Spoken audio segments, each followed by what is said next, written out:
The summer's fading out, which means the Megacanners are fading in, and there's no better way to greet the onset of autumn than a lovely old Bavarian folk festival. But what's this? A highly-strung right-wing populist who's definitely not an antisemite ranting in one of the beer tents? No way! Plus, ça fucking change! Plus, ça fucking Christian Lindner's new budget in the loveless coalition marriage. Luckily, we have our lovely old Megas, or the will to live might have left us already.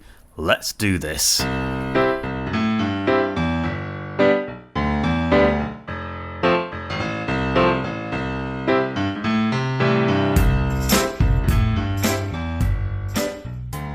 Hello everyone, it's finally time for a new episode of Megan's Megacan.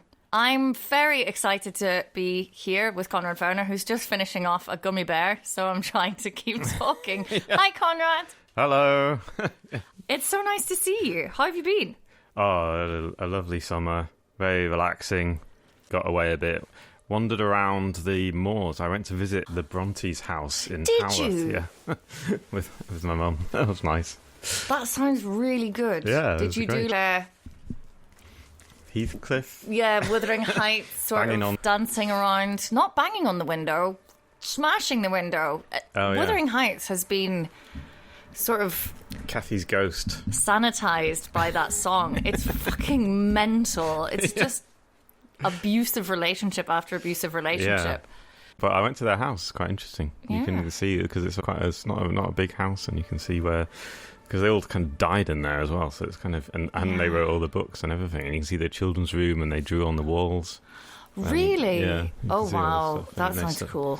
Yeah, and I so I think you did went that. to see Karl Marx's grave as well. You sent me a little picture. Oh yeah, and I went to Highgate Cemetery in London, and I saw Yes. Karl Marx's grave and Douglas Adams' grave and Jeremy Beadle's grave. Oh wow. Okay, that's The I- triumvirate of Yes. Highgate Cemetery. I think. Did you go to both parts? Because I've only been to.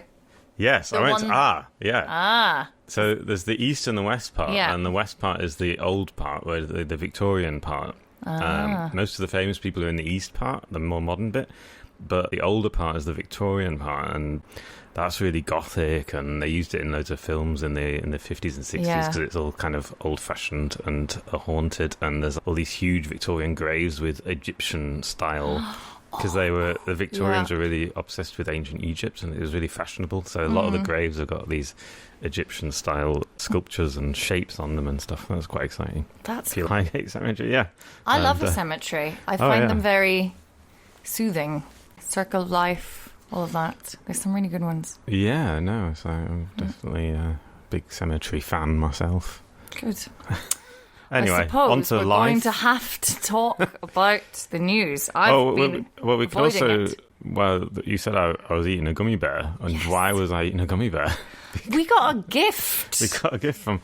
So we've got to thank our patron Glenn Yeah. for these lovely gummy bears and the mega cans that we're about to drink, which are from Tokyo. I'm so excited. Yeah.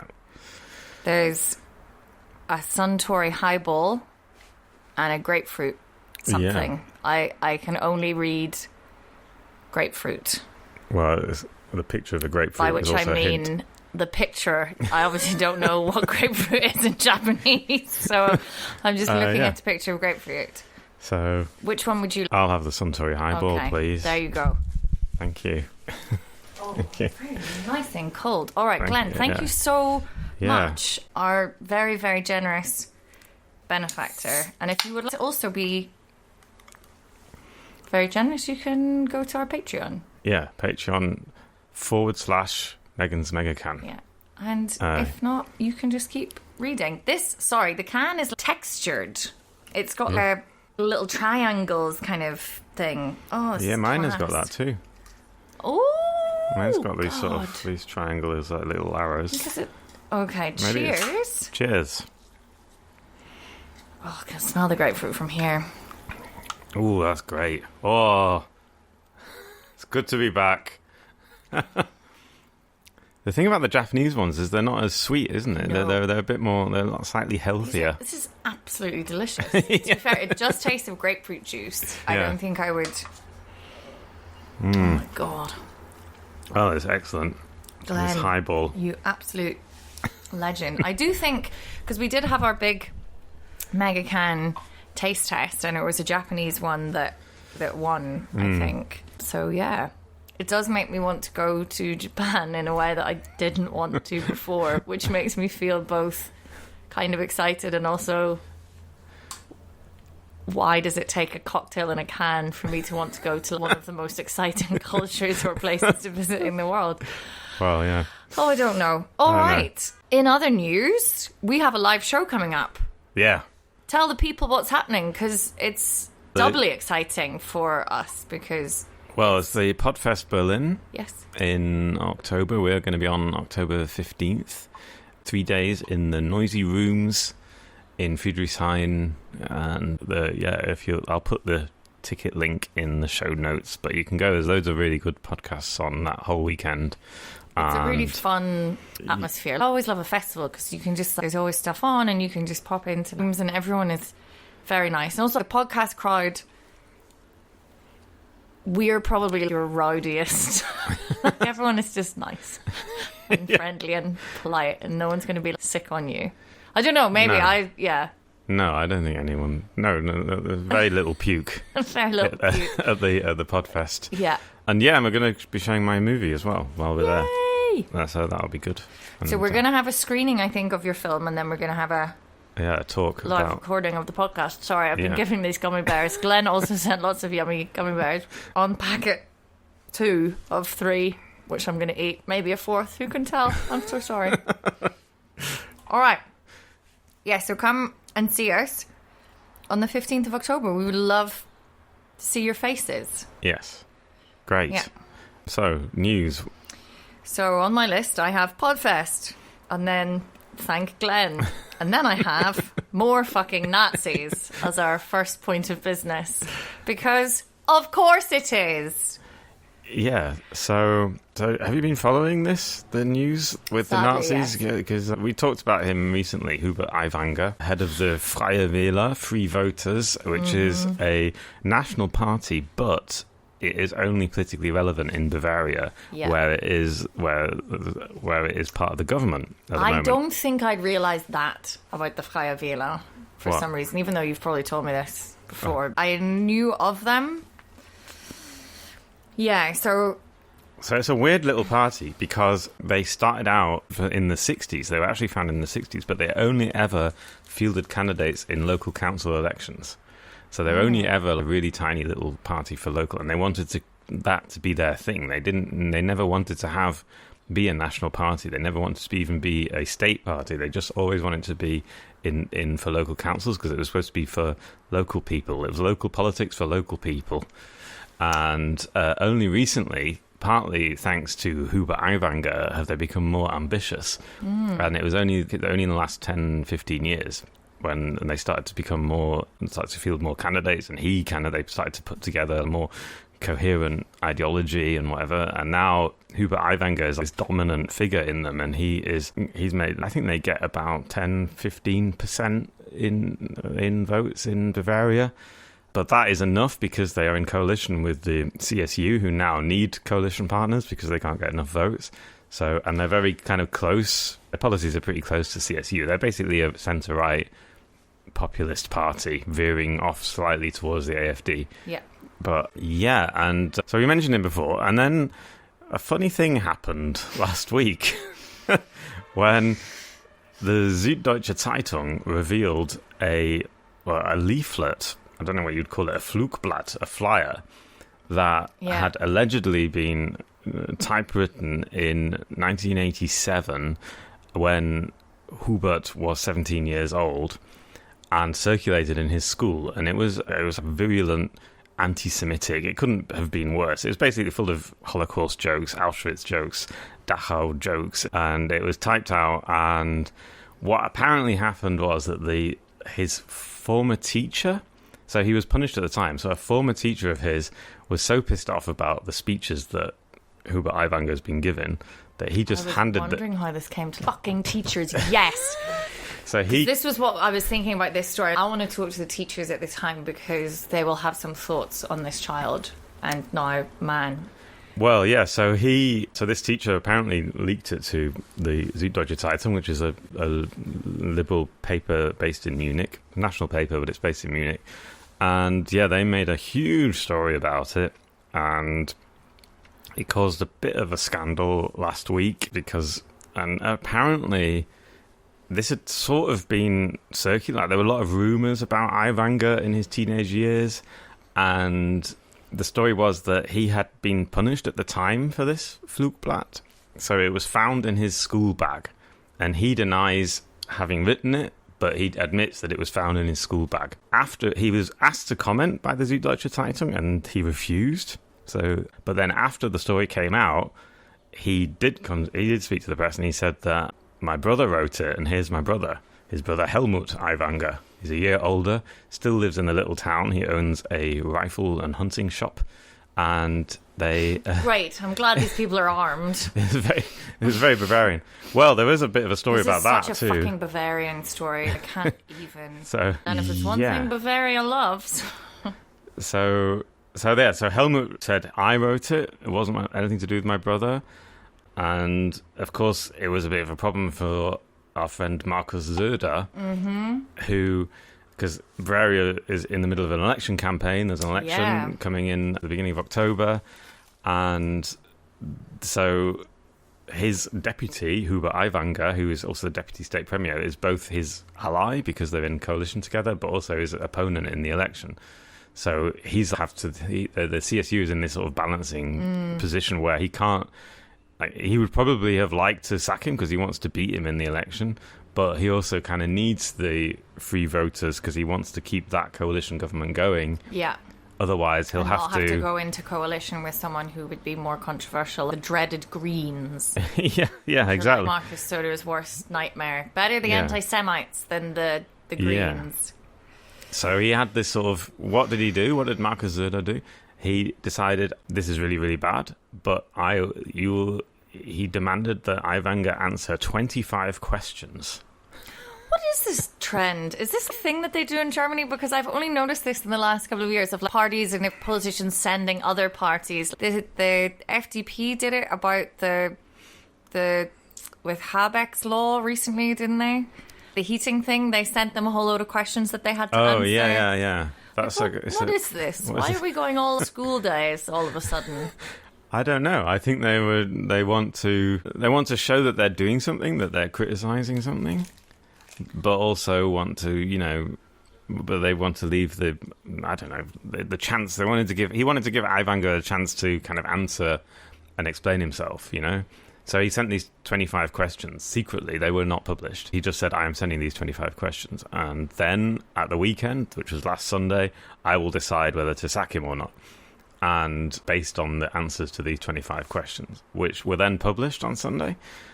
And after Söder had given a press conference in which he said, I've decided not to sack him, which is what everyone was expecting him. It would have been more of a surprise if he had sacked him because of the kind of the political... fallout from that would have been even bigger. And so now, and the questions, I don't know if you've seen them. I've sort of read commentary about them in that it's kind of when sometimes in school you'll give a student, if they've been sent out of class or whatever, a reflection sheet, and they just write things like, I was just doing nothing. And then the teacher sent me out of the room for doing nothing. And also this other person. So I don't know exactly what he said, but not very much. But generally that is from what I understand of the brief stuff I've looked at. That's kind of been Aiwanger's whole vibe. Like, fuck you. Yeah. Either he's like, can't remember anything, or stop picking on me. Why are you all picking on me? This is a witch hunt. Nothing good. Yeah, I mean, you summed it up best when he said fuck you. I mean, that's all he wrote in these 25 questions. He just kept writing, I can't remember, it was so long ago. Mm-hmm. For example, one of the questions was, what did you think when, question 10, were you surprised when you saw this flyer for the first time? And how did you evaluate it at the time? And he said, I was shocked. That was his answer. That was such a fucking teenage. Well, this is a 52-year-old man. Well, it's interesting from a psychological perspective. I don't really care about his psychological growth. That's not my job in the world. My job is to get drunk and shout about German politicians. So it's not really my job, but, you know, Glenn's sending us gummy bears to do that. But it's almost like he's reverted to exactly how he must have responded at that moment when he was 17. And that kind of happens, doesn't it, with traumatic, just to pop psychologist here, traumatic events, you go back into this. But fucking hell, it's not a good look on a politician, is it? No. And the other thing is, do you know what his explanation was for, this is the brother, for why he wrote this? So they said, I wrote this when I was 17, and the explanation was because I was really angry at this school for dropping me a year. So they'd failed him a year and he had to drop down one. And he said, I was so angry at the school that I wrote this virulent anti-Semitic thing about making jokes about the Holocaust. And question 12 to Hubert was, why? Why, if you're angry at the school, would you write this racist, awful racist stuff? And he just said, I did not help to write this flyer, and so I don't know. You know, that's the sort of tenure. And it kind of, well, it says it's terrible. I mean, it's terrible because, you know, a lot of the Jewish community in Germany has been very angry about this. Yeah. A lot of people are saying these answers are not good enough. There's the anti-Semitism commissioner of the government said, he's called Felix Klein. He said that these answers and this failure to, you know, reckon with your own, confront your own past, which is something that Germany is very, you know, is supposed to be very proud of, and supposed to be part of its thing, is that it can confront its past, and it can do everything it can to uncover the crimes of the Holocaust and all this other stuff, and to uncover the thought processes. But it's all these answers to this question kind of reveal that was all bullshit. You know, that all this stuff about Vergangenheitsbewältigung. He hasn't shown any Vergangenheitsbewältigung in this. And he's overcoming the past, but coming to doing exactly what you said. Yeah, you know, taking responsibility for your actions and confronting the past and understanding how you got there. You know, this idea of which is something that Germany sort of staked its international reputation on in a way. And a lot of people still believe it about Germany, and it kind of just really shows that he's just not sorry. He's not sorry, and he's never. He gave one of those apologies where he said, you know, I'm sorry if you were offended. Yeah, I'm sorry you were upset. Yeah, which actually, I mean, and also at first he denied it. This is the other thing. The pattern's really similar. I'm going to go into my third bag of gummy bears. Okay. I'm so sorry. So the pattern is very familiar with all these scandals. It's because it's, you know, the rule is always you never get done for the scandal itself. You always get done for denying it. And and you know, at first he said, I didn't write it. It wasn't anything to do with me. And then people got sort of angrier and angrier. And then eventually he said, oh, okay, I'm sorry that you were offended, and I'll try and do better. You know, it's kind of like grudging. It's this kind of grudging thing, which is actually very similar because it happened in the same week with the whole thing with the Spanish FA guy. You might have followed. Donnie, I did. There's not enough Megacanners in the fucking world for me to have that conversation with him. No one wants that. Okay. No. But it was exactly the same pattern. It was always this sort of deny, and then go, okay, I'm a bit sorry, and then so, and it's really, and now he gave a speech at the Gillamoos. Do you know about the Gillamoos? So from what I understand, and just the whole fucking horrible optics of this scandal. So it's Bavaria, first of all, which is, you know, where Hitler started his whole thing. So there's that. It's sort of the most traditionalist. It's really kind of the German when people, particularly abroad, think of Germany. All of that stuff. It's also Oktoberfest at the moment, or coming that kind of time, isn't it? Yeah, so Oktoberfest starts in a couple of weeks. Yeah. But it's the beer fest time, and this fucking Gillamoos, which I didn't know about until now, is some fucking Volksfest, which is a a fair that's still quite a big thing, particularly in certain areas of Germany where there's usually a fair and beer tents, and in Bavaria everyone will probably be wearing traditional There's a dress. There's a wood cutting competition. Sawing wood as fast as you can. Lovely, have all of that, but this Gillamoos seems to have some kind of where all the politicians go and then they do speeches. Yeah, so the Monday morning. So it's a 5-day festival. On the Monday morning, it's the Frühschoppen, which is the word for having one early, where everyone just starts drinking in the morning. All of this I support. It's just, we have to untangle it from Nazis, Germany. I don't understand. Anyway, I have a lot of thoughts on this, but tell me more about Gillamoos. On the Monday morning, all the politicians descend on this little town in Bavaria, and in the middle of all the beer tents, and each party has its own beer tent, and they all give speeches simultaneously. That's the unusual thing. All the different parties, and you can choose which party you go to. And so you have all the parties there. You have the AfD there. You have the FDP there. Hold on. Can we go? You want to go to the Gillamoos? Can we go next year on the Megacan? Sure, we can have a mega Gillamoos. Yeah, we can. When else are we going to be able to have access to these fuckers and also be able to drink at the same time, which is the only time I will be able to fucking countenance them?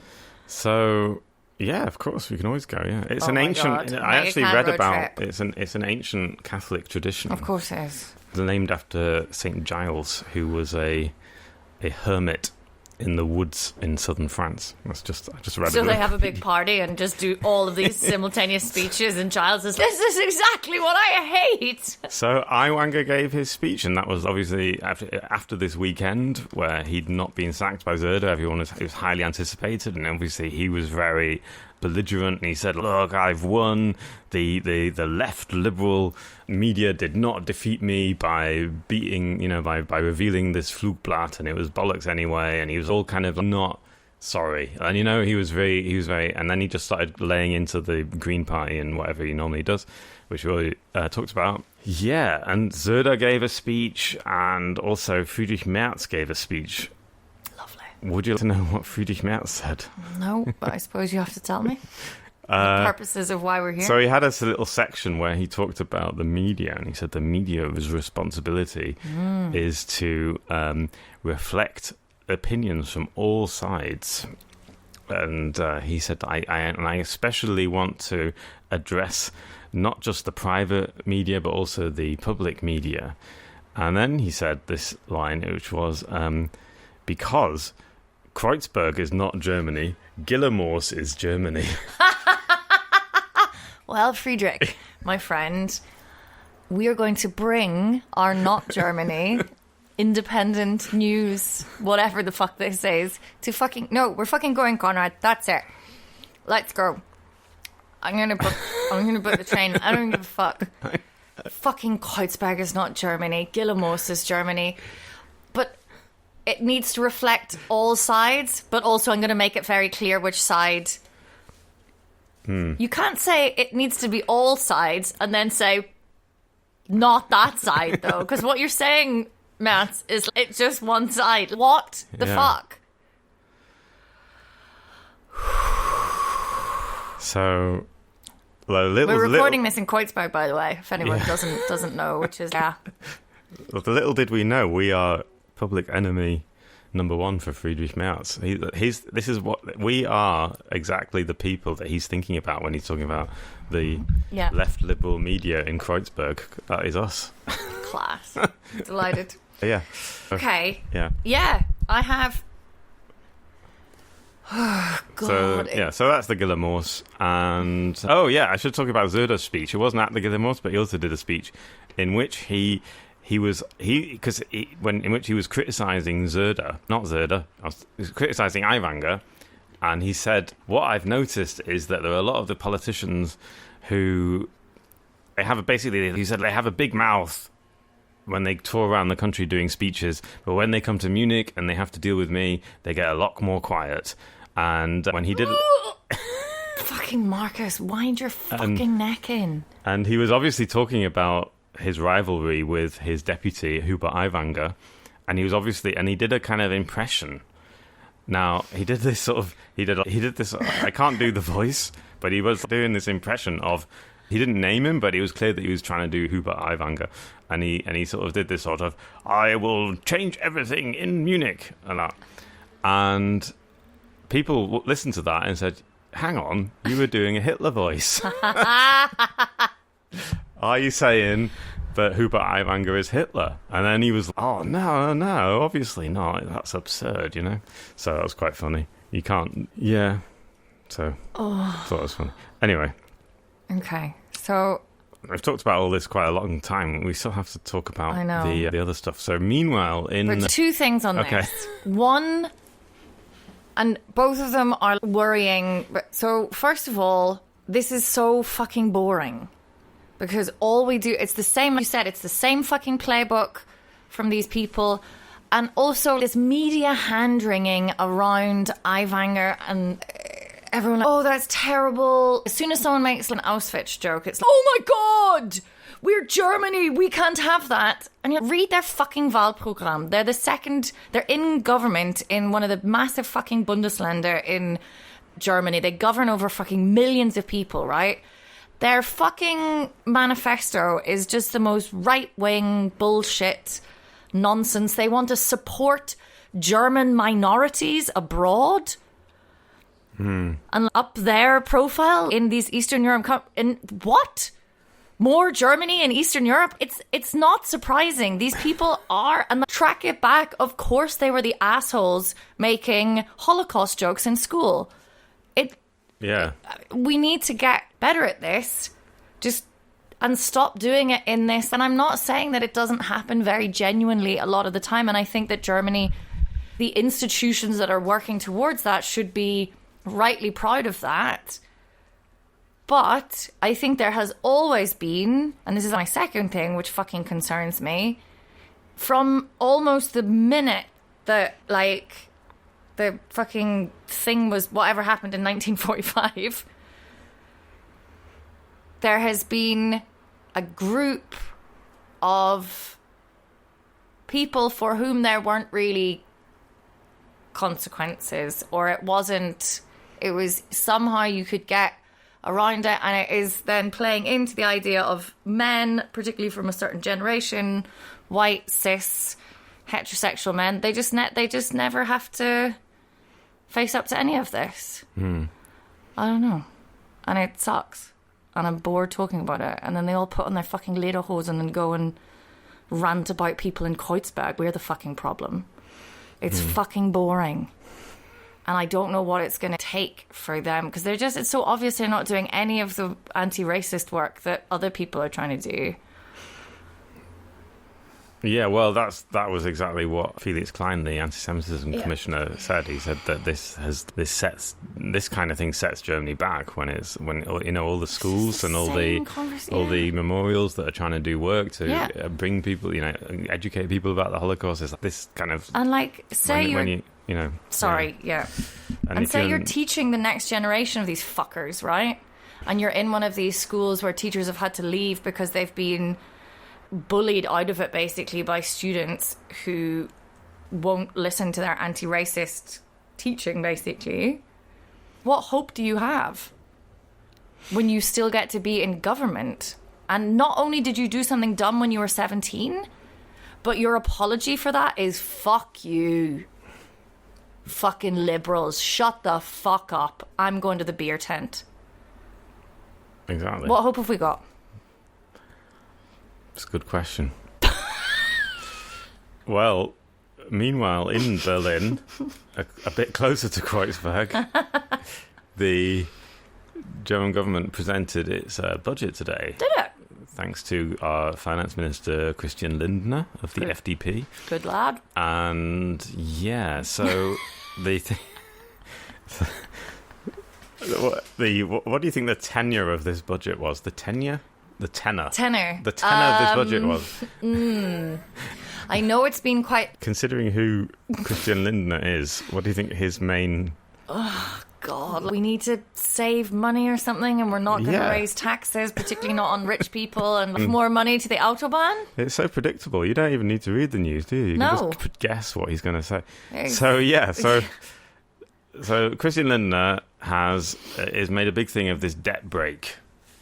and he is going to be the finance minister who keeps Germany's debt brake, which is a constitutionally enshrined rule which says that Germany can't borrow more than this and this amount of money, And he's done it in this budget. He's presented this draft budget to Parliament today, and they don't want to spend the money. And all these different departments have had to cut their budgets. So there's loads less money for benefits, for loads of other things. But there's not less money for, have a guess, where did we not save money? Autobahn? Close. Warmer. I think it's not warm. Yeah, so it's defence. Oh, great, guns. Yeah, so the defence budget has gone up, but only slightly, not by as much as the defence minister would have liked. Anyway, so everything else has been cut, and this is a kind of a bit of a problem because this coalition government, we've got SPD, Greens, and FDP in power. The smallest of those parties is the FDP, but they do have the finance ministry, so that means they have control of a lot of that fucker. So but he got to be the kingmaker, didn't he? All cock of the walk he was back when the election happened. And it's become this coalition has become a bit kind of bad relationship because you can tell they don't each other, and they keep blocking each other's laws now. So yeah. One of the Green Party's big things was they wanted to bring in this I knew I'd get it. Oh, I wrote it down. Grundsicherung. Kindergrundsicherung. Kindergrundsicherung. Yeah. So it's basically kind of a basic income for children. Mm-hmm. So all children are guaranteed a certain amount of money, and it's more than the Kindergeld, which is what you have now. Parents get this Kindergeld now, and it's more than that. And it's supposed to be because Germany still has quite a high rate of child poverty, and they wanted to bring this in, and it was the Green Party thing, and the family minister whose policy there was this, because she's called Lisa Paus, she wanted 12 billion from the new budget, and she got 2.4 billion. Hey. And which is not enough. And 12 billion, some of the charities and people that do these work with poor people in Germany, they kind of say, well, even 12 billion wouldn't have been enough, but under Christian Lindner's new budget, and she was kind of pissed off about this at first, and she was going to block the FDP's, she was going to veto the FDP's Chancengesetz. I shouldn't try and do the long German words towards the end of the podcast. Yes, it's tricky. I think What is it called? Oh my God. I don't know. Chancenwachstumsgesetz. Oh, Jesus. Was it Wachstumschancengesetz? No, Chancenwachstumsgesetz. So it's Opportunity for Growth Law. Yeah, so they were going to bring this in. And they probably will bring this in now, but it was kind of agreed between Beck and Lindner. Habeck's the deputy prime minister, also the Green Party, and they kind of negotiated this law between them, which was going to make things easier for businesses, right? Yes, and then Lisa Paus have said, stuff in it if they're going to do sustainable shit within their business or whatever, or make it more green. So now she was going to block his law, and then she didn't block his law, and it was basically they're just always arguing. And this is the impression that a lot of Germans have, which is why the government is very unpopular at the moment. It's because they get the feeling that if they're all just arguing and nothing is actually happening. And the SPD under Olaf Scholz is doing nothing. It's just sort of basically, giving the impression of sort of doing nothing. So, the current government is really in a bad way. And are they doing nothing, or is it? No, they're not doing nothing. They're doing something. They're doing what they can, but it's becoming increasingly clear that what the Green Party and the SPD want to do is not possible if the FDP is in their government. It's becoming, every time they bring in something they want to do, like this. You shouldn't form a coalition with a shower of cunts. Shower of business cunts. The worst kind of cunt. Well, no, sorry, the Nazis are the worst. But they're down in Bayern, so it's fine. And in Berlin, we haven't managed to get... Oh, Jesus. All right, well... So certain things are being cut. So we're not getting Kindergrundsicherung. They've reformed the Kindergeld thing, haven't they, to make it... Yeah, so it'll come in at the beginning of 2025, the new Kindergrundsicherung, and it will be more than what it is currently. So it is more money, and the other thing that they've done is they've increased the Bürgergeld. Yes. So that I don't know what that is. You know what the Bürgergeld is? Okay. No. Well, it used to be called Hartz IV. It's basically... okay. Unemployment. Yeah, unemployment benefit. And they've renamed it Bürgergeld, citizens' money, and they've increased it, and they've increased it quicker because inflation is just so high. So food is really expensive. Yeah. And they've increased it better. So that's the only thing they've done, is increased it quicker than they normally would have done. But they kind of had to because inflation was so high. Yeah, so that was that's all the budget news. Oh, well, I'm depressed. And so now it's going to be debated the whole of this week in the Parliament, and then it's going to go into and they have more negotiations, and it's finally going to be concluded in December. This is the budget for next year, 2024. Okay. Yeah, so they do that then. Yeah. Great. I think that is got that to all look the forward news. to. Little Christmas present. Anything Yeah. else you'd like to talk about? No, I think that's it. Yeah. What do you do with the FDP, though? Because they're just like these wild... They're not reasonable people, I don't think. Well, they have a problem because no one wants to vote for them. They keep losing all the elections. So their Yeah. problem, because they're core voters, and they don't even have that many core voters anymore, but their core voters only vote for them because they are rich and they want to keep, they believe they're neoliberals. They want to believe in growth, and so their core voters are, just neoliberals. Yeah. I don't know. And so the market will regulate everything and all that stuff. And their problem is that they keep losing voters, so they keep trying to appeal to these core voters to stop them leaving them. And now they might really lose the next election. They might drop out of the Parliament. Yeah. In the next election. So that's why Christian Lindner's doing all this stuff and why they keep blocking things. And yeah, so it was quite funny. I watched quite a lot of the debate today, and the CDU and the CSU were really they were just like poking their finger in the wound. They were just saying, you're not really in the same.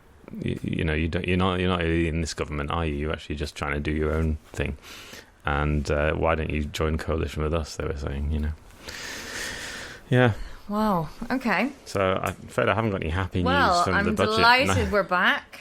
This Megacan, however, is absolutely delightful. It's technically, because it's 5%, not a Megacan, but I think because it's come all the way from Japan, it's allowed. It's also fucking delicious. Oh yeah, I'm really enjoying my highball. It's nice because it's not overly sweet. It's really grapefruity, which is delicious. And if no one told me there was alcohol in it, I would just be going around my day feeling like a mild buzz, and it would be good. Oh yeah. So what I need is exactly this can with all the Japanese, because I can't read it, and then the alcohol thing not on it. So I can just accidentally have one for breakfast and have a much better day. Put it in your packed lunch. Yeah, exactly. All right, well, I would like to leave with my quote of the week, which is, considering the context of, Nazism, which should be at the forefront of Marcus Söder's mind, he today, I think, or yesterday in this whatever speech, or he wasn't at Gillamoos, but he made this speech, and he said that the current government is the worst that Germany, not the Bundesrepublik, not the Germany since 1948, he said that Germany has ever had. Thanks, Marcus. He just doesn't give a shit. No. I think we have this idea, and this is something that I heard in another podcast, that the politicians have it somehow figured out, and some of them probably do, but it's just like any other workplace, except that this is really important because people's lives depend on it. Exactly. And it's not just like, oh yeah, he's a bit strange, oh, the IT guy, ooh. It's a bit awkward at the end of the day when you have to talk to him, or so and so who just doesn't give a shit yeah, I know. I mean, we could fill quite a lot of podcasts with quotes from Marcus Söder. and other people. But that's where we are now. Yeah. Anyway. Right. It is nice to be back. It's nice to lovely see be you back. again. And we'll speak anon. We will. And hopefully see everybody on the 15th. Yeah, brilliant. Thanks very much. Podfest Berlin. Thank you. Goodbye. Bye.